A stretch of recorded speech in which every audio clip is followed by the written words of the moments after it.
Hello class, these are going to be our instructions on Flipgrid. The Flipgrid is going to be a video system. It's available on your computer or phone, and it will allow us to do our debates in class, or also to communicate issues back and forth. So I'll be giving Flipgrid assignments in place of the normal class dynamics that we have, since we can't meet face to face. So let me go through some of the instructions as we go along to learn how to use the Flipgrid.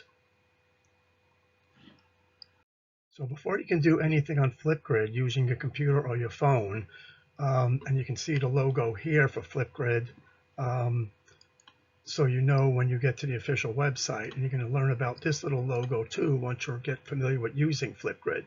So if you're on your computer, what you're going to have to do is go to the Flipgrid website first before clicking on any URL that I send you. And what you have to do is register as a student. This is a free service. They don't make money by spamming you. I've been on Flipgrid now for several years, using it for my, online courses, and even some of my face-to-face courses, and for other work that I do too. So as you sign up as a student, what you're basically doing is allowing you and I to have access to the Flipgrids, and for me to send you feedback on your Flipgrid. So just go to the URL, and you can see the URL right here, and just basically sign up. Okay, and once you do, then when I send you a Flipgrid link to a particular what's called grid or assignment on your computer, you'll automatically be sent to that assignment without having to do anything else like signing in or whatever. And sometimes you may have to sign in if you don't allow the cookies to be saved for that website. Now on your phone, this is probably the easiest way to do Flipgrid, and most of you are probably more familiar, using your phone as a recording source. So on your phone, all you have to do is go to the Flipgrid app, and that's going to be on Play Store, and this is free. Again, you do have to sign in with some type of email, but again, what that's doing is giving you and I ability to communicate through the Flipgrid.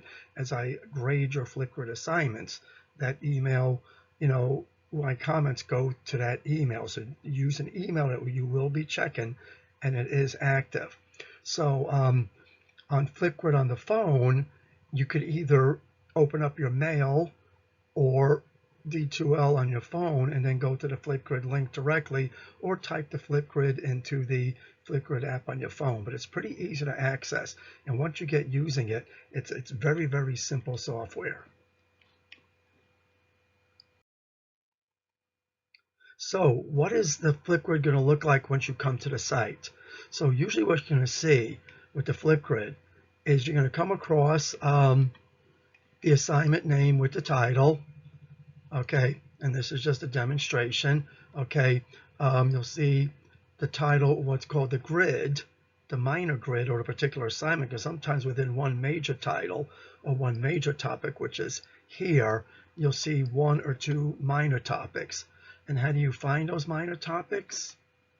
So from the first window I showed you, what you do is you scroll down on Flipgrid, and you'll see below the major title and picture, you'll see a little, animated picture with some comments about how to respond, and then you'll see usually my video with a star on it, just saying that this video stays on top, so you know where it is, because you're gonna have to listen to it for instructions. And then when you want to record your Flipgrid, you'll be clicking on this green icon right here, the little cross. Now when you click on that cross, that should go to a pop-up window. As long as you're signed into Flipgrid, it will do that. But you'll go to a pop-up window that will either tell you to sign into Flipgrid, or it will go to a video recording software.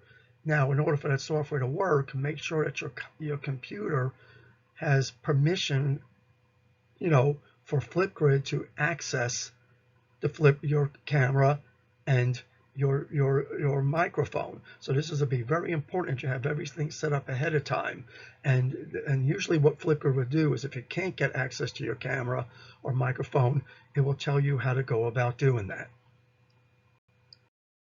So again, an important precaution is to make sure that your computer or phone security is set up to allow Flipgrid to access your phone and camera, or you will not be able to record.